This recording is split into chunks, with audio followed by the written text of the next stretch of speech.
আসসালামু আলাইকুম। এখন আপনাদের সঙ্গে শেয়ার করব জিন্স এবং পুরনো টুকরো কাপড় দিয়ে একটা সুন্দর পাপোশ তৈরি। তো এখানে আমি পুরাতন একটা জিন্স থেকে কাপড় কেটে নিয়েছি, দুইটা পায়ের অংশ থেকে এভাবে করে।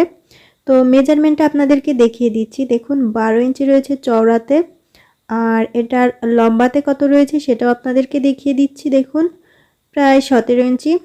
তো আমি কিন্তু দুইটা অংশ নিয়েছি সেম মেজারমেন্টে। এটা মাঝখান দিয়ে জোড়া দিয়ে আমি পাপোশটা একটু বড় করে তৈরি করব। তো চলুন আপনাদেরকে দেখিয়ে দিই এখানে আমি কি টুকরা কাপড় নিয়েছি। তো এই যে প্রিন্টের কাপড় নিয়েছি, এগুলো আমি 2.5 ইঞ্চি করে চওড়া রেখেছি।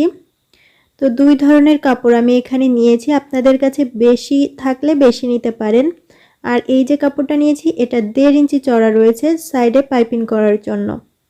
তো এখন হচ্ছে ফার্স্টে এই জিন্সের যে কাপড়টা নিয়েছিলাম সেটা জোড়া দিয়ে পাপোশটা মেইন যে কাপড়টা সেটা রেডি করে নিচ্ছি। আপনাদের কাছে জিন্সের প্যান্ট না থাকলে মোটা কোনো কাপড় বা চট ব্যবহার করতে পারেন। তো এরপর হচ্ছে যে কাপড়গুলো নিয়েছিলাম 2.5 ইঞ্চি চওড়া করে, সেগুলা একটা সাইড দিয়ে জয়েন্ট করা শুরু করে দিয়েছি।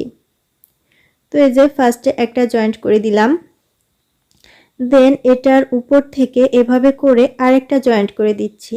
তো কিভাবে জয়েন্ট করছি সেটা নিশ্চয়ই আপনারা ভিডিওতে দেখে বুঝে নিচ্ছেন। তো এভাবে করে কিন্তু একের পর এক জয়েন্ট করতে থাকতে হবে একদম শেষ পর্যন্ত।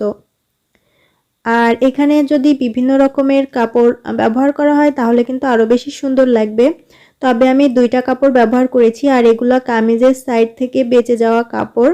আপনারা যদি কামিজ তৈরি করে থাকেন সেক্ষেত্রে সাইড থেকে দেখবেন কিছু কাপড় বেঁচে যায়, সেগুলা ফেলে না দিয়ে এভাবে করে কিন্তু সুন্দর পাপোশ বা ফ্লোর ম্যাট তৈরি করে নিতে পারেন। তো এই যে এরপর হচ্ছে আমি আবার সেম ভাবে হচ্ছে জোড়া দিয়ে নিচ্ছি। এভাবে একদম শেষ পর্যন্ত করতে থাকতে হবে। তো শেষ পর্যন্ত করার পর দেখবেন খুব সুন্দর একটা ডিজাইনের পাপোশ তৈরি হয়ে গিয়েছে। পরবর্তীতে আমি আপনাদের সঙ্গে আরও নতুন নতুন ডিজাইনের পাপোশ তৈরি করে দেখাবো, সেগুলো দেখার জন্য অবশ্যই চ্যানেলটি সাবস্ক্রাইব করে রাখবেন।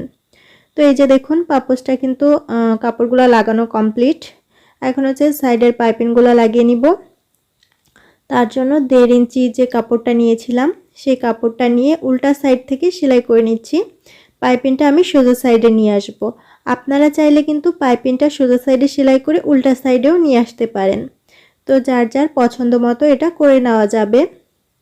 তো এই যে সেলাইটা করার পর এটাকে আমি হচ্ছে সোজা সাইডে নিয়ে এসে প্রয়োজন মতো যতটুকু আর কি পাইপিংয়ের চ্যাপটাটা আমি রাখবো সেই অনুযায়ী রেখে তারপর হচ্ছে সেলাইটা করে নিচ্ছি। আর এখানে আমি সেলাইটা এমনভাবে করছি যে নিচে যে সেলাইটা আছে ওই সেলাইটা যেন দেখা না যায়।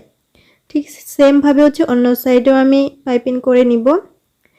দেন হচ্ছে আর যে দুইটা সাইড আছে সেই দুইটা সাইডে কিন্তু কাপড়ের মাথাটা মুড়িয়ে তারপর সেলাই করে পাইপিং করতে হবে, কারণ মাথার এখানটা কিন্তু লক দিতে হবে, এখানে খোলা থাকলে কিন্তু ভালো লাগবে না। তো এই যে এভাবে করে এক্সট্রা কিছু কাপড় মুড়িয়ে উপরের দিকে দিয়ে দিতে হবে।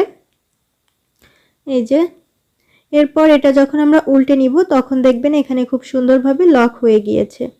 তো সেম ভাবে কিন্তু এই দুইটা সাইড আমরা সেলাই করে নিব, তাহলেই আমাদের পাপোশটা কমপ্লিট হয়ে যাবে। আপনারা অবশ্যই কমেন্টস করে জানাবেন সহজ এই ভিডিওটা আপনাদের কাছে কেমন লেগেছে। যদি ভালো লাগে এবং পরবর্তীতে নতুন আরও পাপোশ ডিজাইন দেখতে চান তাহলে অবশ্যই চ্যানেলটি সাবস্ক্রাইব করে রাখবেন, ভিডিওতে লাইক করবেন, কমেন্টস করবেন, শেয়ার করবেন। তো আজকের ভিডিও এই পর্যন্ত। সবাই ভালো থাকবেন, সুস্থ থাকবেন। আল্লাহ হাফেজ।